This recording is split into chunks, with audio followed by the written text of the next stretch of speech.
El segmento de los SUV empezó con los coches más grandes, luego fue bajando, llegó al segmento C, ahí se expandió, y finalmente llegó también al segmento B, al de los considerados coches urbanos. Y prueba de que los SUV se han consolidado es que en este segmento de coches urbanos estamos empezando ya a encontrar coches de segunda generación. Hoy tenemos tres de ellos con nosotros, el Renault Captur, el Peugeot 2008 y el Nissan Juke. Los vamos a enfrentar hoy a otro recién llegado que no sustituye a ningún otro coche, sino que se añade a este segmento, como es el Skoda Kamiq, y al más distinto de los representantes en este segmento, un coche que se ha renovado también recientemente, que lleva más tiempo en el mercado y que es la oferta que propone en este segmento una marca de off-road como es Jeep con su modelo Renegade. Vamos a probar los 5 en versiones de gasolina, en algunos casos manuales, en otros automáticas, entre 115 y 130 caballos.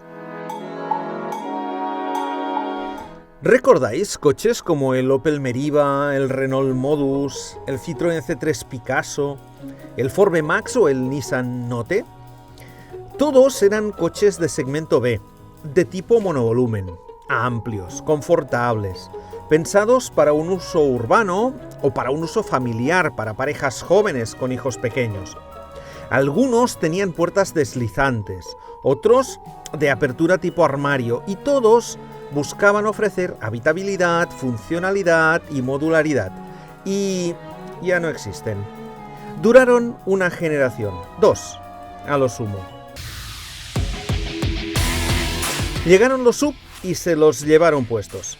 Como a los compactos de 3 puertas, a los coupés y a otros tantos tipos de carrocerías arrolladas por esa moda de todocaminos que parece no haber tocado techo.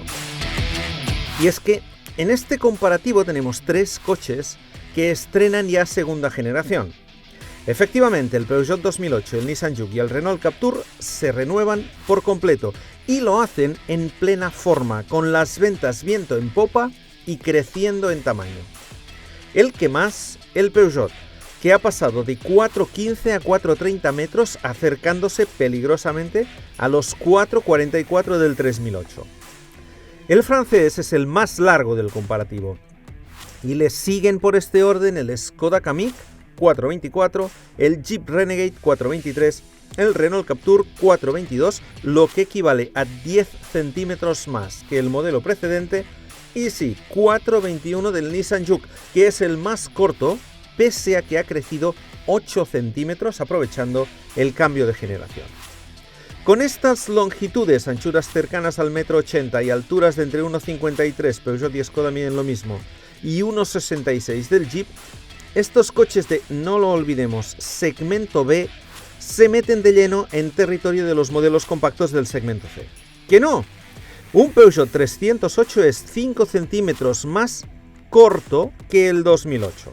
Visto lo grandes que son, analicemos, aunque sea fugazmente, su aspecto exterior. En todos los coches el diseño es muy importante, pero en este segmento todavía más, porque hay muchísima competencia, porque hay muchísimas posibilidades de personalización de los coches y por lo tanto es importante que el diseño llame a primera vista. Para mí, el más bonito es el 2008. Este coche pasa un poco como el 208 en su segmento, es el más espectacular. Este es una mezcla entre el 208 y el 3008 y está más cerca de este último. ¿Por qué? Porque tiene los elementos habituales en un SUV, la parrilla muy vertical, el capó muy alto, los pasos de rueda en negro, el techo contrastado. Es por lo tanto muy parecido al 3008, pero tiene también algunas de las cosas que hemos visto en el 208, por ejemplo, este colmillo en las luces diurnas, además en este color, es realmente bonito. En el Captur pasa un poco como con el Clio, se ha intentado mantener el diseño de la primera generación, aunque en este caso, como el coche ha crecido mucho, le hace ser menos parecido al Captur anterior que lo que sucede con el Clio. Además, la trasera cambia radicalmente. Es un coche también con mucha personalidad, con un techo contrastado, con un montante trasero con esta línea cromada que finaliza. Es decir, es un coche también que cuando lo ves por la calle se nota que es un coche diferente a todo lo demás. ¿Y qué decir del Juke? Mantiene también algunos elementos icónicos de la primera generación, es una evolución desde el punto de vista estético y, como en el caso del Captur, también es más grande que su antecesor, pero mantiene más o menos aquellos elementos distintivos que tenía. Por ejemplo, los dos grupos ópticos diferenciados, también tiene el techo de un color contrastado y en el lateral mantiene, por ejemplo, una cosa que ya sabéis que no nos gusta mucho, pero que es característica de este coche, que es el tirador elevado en la puerta trasera. Después de ver tres coches en los que el diseño es muy importante, llegamos aquí y quedamos un poco chof, ¿no? Porque el Škoda mantiene la personalidad no del modelo, porque no existía el Kamiq anteriormente, pero sí de la marca, de hacer coches que gusten más o menos a todo el mundo, o mejor dicho, que no disgusten a nadie, pero no hay riesgo en este diseño. Sí que tiene los grupos ópticos partidos, pero por lo demás, digamos que es incluso el menos sub de todos, entre otras cosas porque no tiene los pasos de rueda en negro, como sus tres rivales. Y finalmente llegamos al Renegade, que es un Jeep. Lo ves desde el primer momento y dices, este coche es obviamente un Jeep. ¿Por qué? Por los faros redondos, por esta parrilla tan contundente, por las formas muy cúbicas que tiene el coche.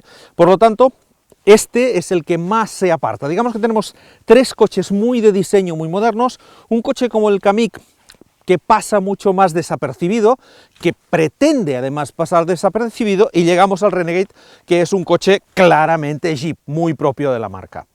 Y en las traseras vuelve a pasar lo mismo, un coche cúbico, el Kamiq, que pasaría prácticamente por un turismo, no es tan distinto del Scala, por ejemplo, un coche como el Juke con una línea prácticamente coupé, un Captur que cambia mucho con respecto a la generación anterior, y un 3008 en miniatura. Por lo tanto, el que vuelva a decir que hoy en día todos los coches son iguales está muy equivocado. Vamos a empezar ahora el análisis de los habitáculos por las plazas delanteras, así que Gerard Farreal, que vemos sentado por fin en algo de menos de 300 caballos, tiene la palabra. El nuevo Juke cuenta con unos acabados muy superiores a la versión anterior, así como una terminación impecable, y destaca con pantallitas de última generación, tanto aquí en el centro como en el salpicadero, combinado, eso sí, con indicadores analógicos como Dios manda. En el centro del salpicadero, en una posición elevada y muy visible, ofrece una pantalla de 8 pulgadas táctil. Es el único que brinda una experiencia de sonido inigualable gracias a los altavoces Bose integrados en los reposacabezas delanteros. Siguiendo en el tema tecnológico está la última de la mano de la app Nissan Connect. A través de Alexa nos permite dar instrucciones al Nissan Juke desde casa. Además, en carretera brinda el sistema de seguridad ProPilot. El Renault Captur ofrece un diseño elegante, eso sí, hay detalles que chirrían en tema de calidad, como estos plásticos que deberían ser muy superiores, y bueno, ya que esta palanca no es una palanca como tal, es un joystick que va vinculado a un sistema by-wire, podría estar situado en la columna de dirección con una palanca, o bien con botones aquí debajo, y te ahorras toda esta consola que no hace falta. La pantalla vertical de 9 pulgadas táctil está en una posición óptima. Cuenta además con uno de los mejores sistemas de aparcamiento asistido de este segmento, con múltiples posibilidades. Siguiendo en esta línea, el cuadro principal de instrumentos es 100% digital con una pantalla de 10,3 pulgadas. La guantera es la única de tipo cajón. Eso sí, a la hora de abrirla, te da un pequeño golpecito en la mano. En el interior del Jeep Renegade encontramos detalles que recuerdan a otros modelos de la marca todoterreno puro y duro, como es el Wrangler, de la mano de esta asa para sujetarse al acompañante, y la posición de la pantalla principal también recuerda bastante al Wrangler. Sin embargo, no es tan parco como el Wrangler, es más sub. La sensación de calidad es muy alta, con detalles como la tapicería de cuero y el gran número de huecos pensados para dejar objetos de todos los tamaños. Como en el Juke, el cuadro de instrumentos del Jeep cuenta con indicadores analógicos combinados con una pantalla digital. Hablando de pantallas digitales, la del centro del salpicadero mide 8,4 pulgadas y es táctil. El Peugeot 2008 ofrece algo muy distinto al resto, un volante más pequeño y la instrumentación arriba. En función de cómo te regules, a mí me termina molestando el volante y tapa parte de la instrumentación. Y la gestión de esta pantalla no me termina de encajar. En calidad de acabados, de los mejores. Al igual que el sistema holográfico, el volante es de lo más curioso al tener solo 2 radios. En general, el diseño es muy rompedor con respecto al de sus rivales. Tiene una calidad enorme. Eso sí, como sucede con todo lo extremo, o te gusta o no te gusta.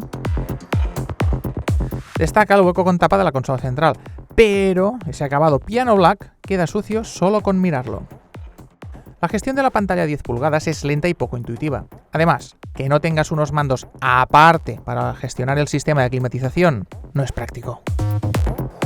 En el Škoda Kamiq encontramos un cuadro de instrumentos 100% digital, la moda que se lleva hoy en día, y un conjunto de acabados bastante bueno. Tanto la calidad percibida como el diseño es muy agradable a la vista. La pantalla central de 9,2 pulgadas tiene botones exteriores táctiles, no demasiado prácticos para usarlos mientras conduces. Este cuadro de instrumentos es el que ofrece un mayor número de posibilidades de configuración. A la hora de cargar el móvil tienes cargador inalámbrico y tomas USB-C. Como siempre, Škoda ofrece un gran número de soluciones prácticas, aunque le faltarían algunos huecos más en el túnel central. Quizá, sin una palanca de freno de mano tradicional, la cosa mejoraría. Repaso hecho, pero lo siento, Gerard, necesitamos un veredicto, así que a mojarse. ¿Con cuál te quedas? Yo de todos ellos me quedo con el Nissan Juke, porque mantiene una instrumentación analógica de toda la vida como Dios manda. Que hay una pantalla en el centro, sí, pero los indicadores son mucho más legibles así. La pantalla del centro también tiene botones de acceso directo, mucho más práctico cuando estás conduciendo. Y bueno, esto de los altavoces Bose integrados en el asiento ya es la caña. Estos coches suelen usarse como vehículo familiar, así que las plazas traseras son clave. Como es habitual, eso de las 3 plazas parece estar muy sobrevalorado, pero aún así, uno de nuestros 5 coches ha pensado en el día en que seamos 5 a bordo. ¿Verdad, Jaume?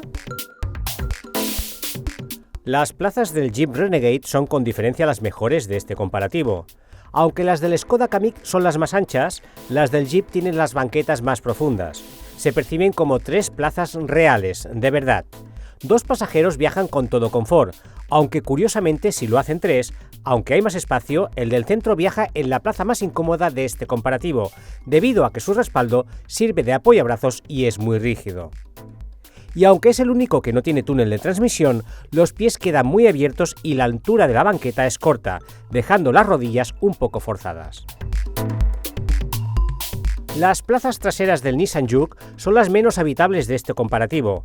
Con el asiento del conductor a 50 centímetros del pedal de freno, son las que registran menos distancia entre filas y menos altura de banqueta, aunque en anchura y altura se equiparan a las del Captur y el 2008. Para viajar 2 personas son correctas, pero si suben 3, es fácil que los pasajeros de los extremos toquen con la cabeza en el pilar del techo. Aunque el pasajero del centro no va mal, ya que el mullido del asiento y el respaldo es cómodo. En el Renault Captur encontramos más de lo mismo. Anchura y altura al techo justas, aunque en este caso la distancia entre filas puede ser 3 centímetros mayor que en el Juke, ya que puede correrse la banqueta. También tiene la mejor altura de banqueta al suelo del comparativo. Con 3 personas la estrechez es evidente, y tal y como ocurre con el Juke, el pasajero central viaja más cómodo de lo esperado gracias al buen mullido del asiento. Vamos al Peugeot 2008. El ángulo de apertura de la puerta podría ser mejor, es de los 5 en el que cuesta más entrar y salir. El espacio es prácticamente el mismo que encontramos en el Juke y el Captur, y por lo tanto es igual de incómodo cuando detrás se colocan 3 adultos. Se percibe estrecho, la distancia entre filas es muy justa y la cabeza va muy cerca o toca con el pilar del techo en los pasajeros de los extremos. Afortunadamente, el asiento central tiene un mullido cómodo y el túnel de transmisión molesta poco. Para acabar, el Škoda Kamiq. Sus plazas traseras tienen un espacio excelente, solo las superan las del Jeep Renegade. Tiene la mejor distancia entre filas de este comparativo y una altura considerable de la banqueta al techo. 3 adultos viajan de forma correcta, aunque como en el Jeep, el del centro no tanto. El respaldo es muy rígido, ya que también sirve de apoyabrazos, y el túnel molesta un poco. Y ahora toca ver cómo son los maleteros. Os los he ordenado de menos a más, de 351 litros del Jeep Renegade a los 434 del Peugeot 2008. Capacidades teóricas mínimas, lo que nos dicen las marcas que tienen, pero vamos a analizarlos al detalle, que veréis que hay cosas a tener muy en cuenta. El maletero del Jeep se caracteriza por ser el menos profundo y el menos ancho, pero tiene buenos detalles. El primero, esta funda de goma, y también este doble fondo, que hace que sea mucho más alto y además, si le unimos sus formas cúbicas, es uno de los maleteros más aprovechables de este comparativo. La capacidad máxima de carga es de 1.297 litros, una vez se abate los asientos traseros. No queda un piso totalmente plano, pero tampoco afecta en exceso, ya que es el maletero con la mejor altura. En los laterales hay ganchos y 2 buenos huecos con rejilla para dejar pequeños objetos. Bajo el piso hay una bandeja para el kit reparapinchazos. En el Škoda Kamiq encontramos 400 litros de capacidad mínima. Aquí no tenemos un doble fondo, pero sí que encontramos una rueda de recambio, de las de verdad, y también las típicas soluciones de Škoda, las Simple Cleaver, que permiten tener estos plásticos para compartimentar el espacio de carga en toda su dimensión. Y también tenemos aquí en los laterales para poder colocar otros objetos, además de 4 ganchos para sujetar la carga. La capacidad máxima del maletero del Kamiq es de 1.395 litros, la segunda mejor de este comparativo, por detrás de la del 2008. Los respaldos, una vez abatidos, dejan un pequeño escalón, pero quedan casi horizontales. En los laterales hay ganchos y unas pequeñas divisiones para sujetar pequeños objetos, además de una toma de 12 voltios. Y si el Škoda Kamiq tiene el plano de carga más bajo de este comparativo, el Nissan Juke es el que tiene el plano de carga más alto y por lo tanto será el coche en el que nos costará más entrar los bultos en el interior. Encontramos un maletero con 422 litros de capacidad máxima, con una bandeja muy robusta que podemos colocar en 3 posiciones, aquí en diagonal y también en una posición inferior. Y además encontramos un doble fondo en el que no hay rueda de recambio, pero sí un kit reparapinchazos. Si abatimos los respaldos de la segunda fila, la capacidad de carga aumenta hasta los 1.088 litros. No es mucho, de hecho es la peor cifra de este comparativo, pero la buena anchura y altura lo hacen bastante aprovechable. En los laterales, junto al portón, hay 2 pequeños ganchos y poco más. El maletero del Renault Captur, 422 litros de capacidad mínima, la misma que tenía el Nissan Juke. En este caso encontramos también una bandeja muy robusta que podemos colocar en 2 posiciones para poder ampliar esta capacidad del maletero. Y un detalle importante, es el único coche que tiene la segunda fila corredera y la podemos correr desde el propio maletero para poder ampliar su capacidad hasta los 536 litros. Y aquí en el Captur encontramos en este doble fondo una rueda de galleta. Con todos los respaldos abajo, la capacidad de carga máxima en el Renault es de 1.275 litros. El piso queda prácticamente plano. Si a eso le unimos que es el maletero más ancho del comparativo junto con el del Juke, lo hacen muy práctico y aprovechable. El maletero del Peugeot 2008 es el que tiene la capacidad mínima más elevada, 434 litros, pero a diferencia del Renault Captur no la podemos ampliar porque la segunda fila no es corredera. Es un maletero muy bien acabado, tienes una bandeja muy robusta con esta agarradera cromada que además puede colocarse muy fácilmente en esta posición.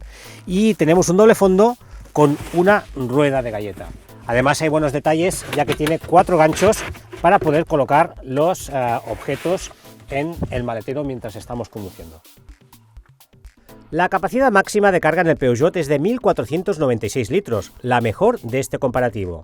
El plano de carga queda muy bajo, prácticamente como en el Škoda Kamiq, y esto facilita la entrada de bultos. El piso no queda del todo plano una vez abatidos los respaldos de la segunda fila, por lo que los bultos más largos quedarán un poco inclinados. Hay ganchos y unos pequeños departamentos en los laterales. Bueno, Jaume, visto lo visto, dinos, ¿cuál es el más familiar de nuestros 5 SUV?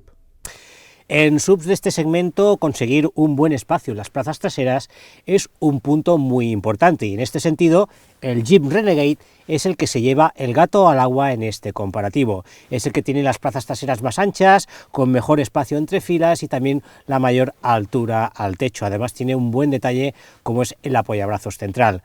No es el que tiene el mejor maletero, pero sí tiene un doble fondo que lo hace muy aprovechable. Además tiene unas formas cúbicas donde cabe muy bien la carga y por lo tanto, si tenemos que decidirnos por un coche a nivel de actitudes familiares, en este comparativo gana el Jeep Renegade.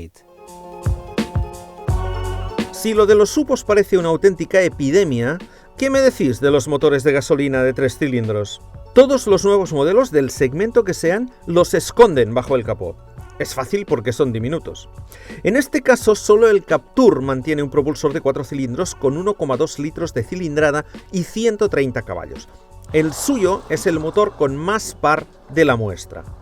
El Peugeot también ofrece 130 caballos y 1,2 litros, pero se dejó un cilindro por el camino y el resto recurren a modestos motores de 1 litro con 120 caballos en el caso del Jeep, 117 en el Juke y 115 en el Skoda. Los cambios de nuestros coches eran todos manuales, salvo los del Captur y del Kamiq, que eran automáticos, aunque ambos existen también con cambio manual. Ya sabéis que en estos casos una cosa es lo que pedimos a las marcas y otra la que nos dejan. Bueno, basta de charla técnica. Dejemos ahora que Néstor y Telva nos cuenten sus impresiones en el apartado de motores. No sé qué te ha parecido a ti, Néstor, pero a mí el motor de 120 caballos del Renegade se me ha quedado corto cuando hemos salido de la ciudad. Totalmente de acuerdo. Tanto en autopista como en el puerto de montaña en el que estamos, que además se nota muchísimo el turbolag del motor. Sí, hay un retraso de unos segundos entre que le das y responde. Sí, exacto. Cierto. Y el cambio, pese a que el tacto me gusta, la entrada en las marchas es muy largo el recorrido. Es muy largo, parece un camión. En cambio, es un coche muy cómodo, Sí. ¿vale? Porque es muy blandito, tiene muy buena visibilidad de la carretera, porque vas sentado que parecen 4x4, pero claro, a la que sales de ciudad o autopista y le das un poquito un ritmo más dinámico, Sí. se nota que balancea muchísimo, incluso a la hora de frenar, los cabeceos son importantes. Así que es un coche que va muy bien en ciudad autopista, pero en carretera quizás es el menos dinámico Sí, de todo. exacto.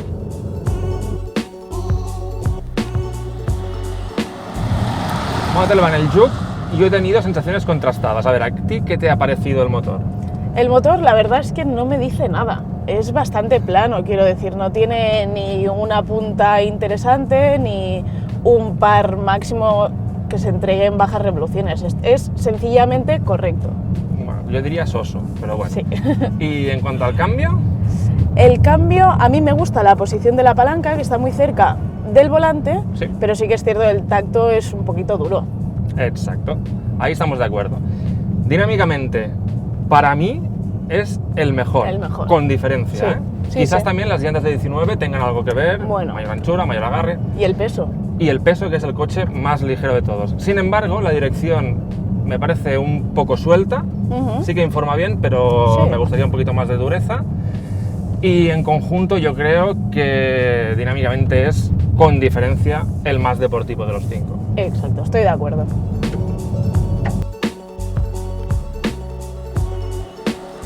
No sé a ti, Néstor, pero a mí el motor del Renault Captur de 130 caballos es el que más me ha gustado. Tenemos ganador.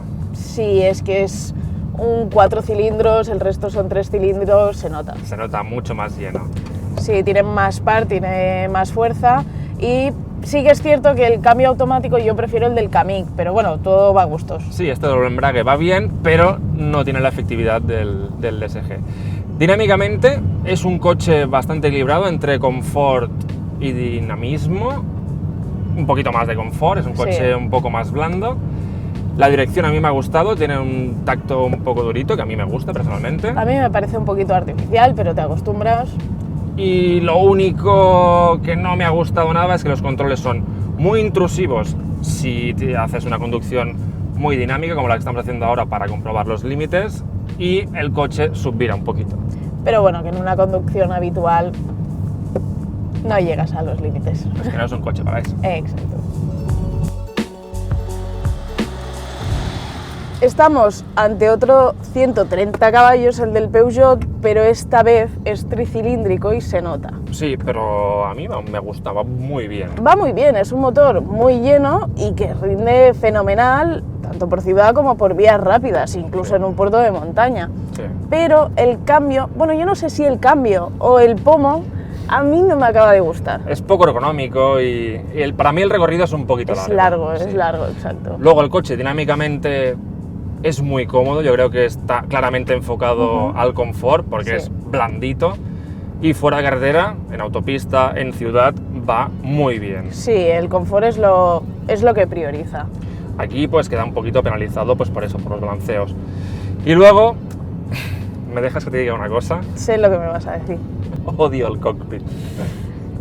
Lo amas o lo odias, pero no hay punto intermedio. No, exacto. Mira, lo único bueno es la dirección. Volante pequeñito, muy directa, eso sí que me gusta. A mí también me gusta. Estamos con el Škoda Kamiq y aunque tiene el motor más pequeño de 115 caballos, sí que es verdad que con el conjunto del cambio automático de SG, que a mí es el que más me gusta, no sé a ti, Es el mejor, sí.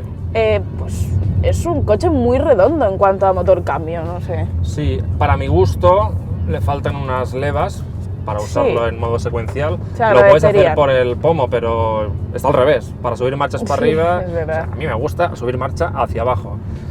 Dinámicamente, súper completo, ¿eh? Es un coche para todo.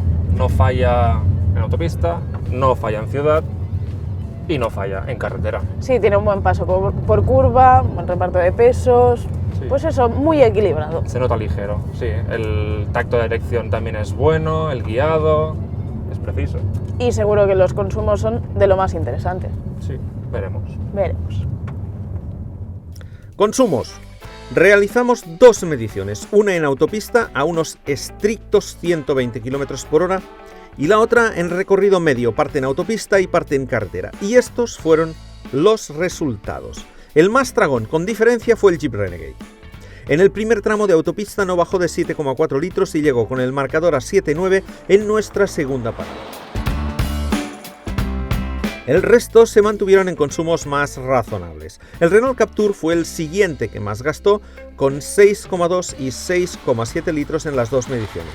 Su cambio automático tiene mucho que ver y su margen de disfrute, al ser el más potente, también. El Nissan Juke fue el que más diferencias obtuvo entre las dos mediciones, con un consumo de 6,1 en autopista que se elevó a 6,9 en carretera. Su bloque de 1 litro combinado con un cambio manual de 6 marchas sufría en cuanto le exigías más de la cuenta, y eso se notó. El Peugeot y el Škoda casi empataron en este apartado pese a ser motores muy distintos.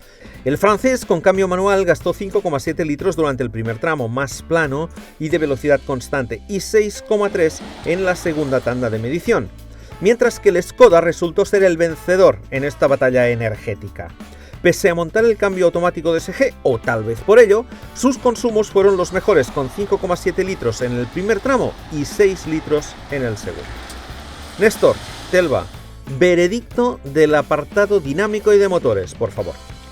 Después de probarlos todos, yo creo que estamos de acuerdo en qué motor nos gusta más, ¿no? El del Renault, sin duda. El del Renault, sin duda, pero tenemos algunas discrepancias en cuanto a dinamismo. Bueno, precisamente a mí me gustan los coches más dinámicos, me quedo con el Juke. A mí me gustan los coches un poquito más equilibrados, así que me quedo con el Škoda Kamiq. Bueno, pues ya solo nos queda hablar de negocios. El coche más barato de los 5 con estos motores, y si los igualamos a todos a cambio manual, es el Renault Captur. En acabado Zen cuesta 21.620 euros y aunque es el que menos nos convenció en cuanto a calidad de acabados, su motor, su maletero y su banqueta corrediza son sus puntos fuertes, además de ese precio razonable. Hay que tener en cuenta que deja en opción la cámara trasera, el aviso de ángulo muerto, el selector de modos de conducción, el cargador de móviles o el navegador, y que la pantalla de serie es de 17,8 centímetros, mientras que la de 23,6 hay que pagarla aparte. La pintura bitono es de serie y la versión automática cuesta 23.140 euros. El Škoda es el segundo más barato, muy habitable, con buen maletero y con el mejor consumo del lote. El Kamiq es el menos sub de todos y cuesta 23.790 euros con caja manual y 25.390 con la DSG de 7 marchas. Control de crucero activo, mantenimiento de carril, asistente de aparcamiento, portón trasero eléctrico, asientos eléctricos y calefactables y navegador son opcionales. Pero la pantalla de 20,3 centímetros viene de serie en este acabado Style. Por encima hay otro llamado Sport. Luego viene el Nissan Juke, que cuesta 24.550 euros en acabado Tecna y cambio manual, y 26.050 si lo elegimos con caja automática. El Nissan solo ofrece navegador en opción por 300 euros, pero tiene todas las ayudas a la conducción de serie y la pantalla de 20,3 centímetros de diagonal, de ahí su precio algo superior. Y lleva las llantas más grandes del lote, de nada menos que 19 pulgadas. El Peugeot 2008 se factura en este acabado GT Line tope de gama a 25.500 euros con cambio manual y a 27.300 con cambio automático. Deja como opción el control de ángulo muerto, el grip control que mejora la motricidad, el limitador de velocidad, el acceso a manos libres o el navegador 3D. Pero la instrumentación tridimensional es de serie, no así la pantalla grande de 25,4 centímetros. La de serie es de 17,8. Y el Jeep es el más caro, con una tarifa de 26.600 euros en acabado Limited. Y no es el más equipado, ya que deja la cámara de marcha atrás y algunas de las ayudas a la conducción para un paquete opcional, no muy caro, cierto es, y tampoco lleva acceso y arranque sin llave. Ofrece asientos eléctricos y calefactables también opcionalmente, como el Skoda y el Peugeot, y exige pagar por el techo en negro, pero eso sí, el navegador es de serie, con pantalla de 21,3 centímetros. Lo ideal sería un coche con la estética del 2008, con el equilibrio del Skoda, con el motor del Captur, con las plazas traseras del Renegade y con el chasis del Juke. Pero como esto no existe, en este comparativo hemos intentado poner de manifiesto en qué es mejor cada coche con respecto a sus rivales y, por lo tanto, en función de qué sea lo que más prioricéis en la compra de vuestro nuevo coche, podréis elegir más fácilmente entre uno y el resto. Hasta aquí, por lo tanto, este comparativo con las novedades del segmento B-Sub.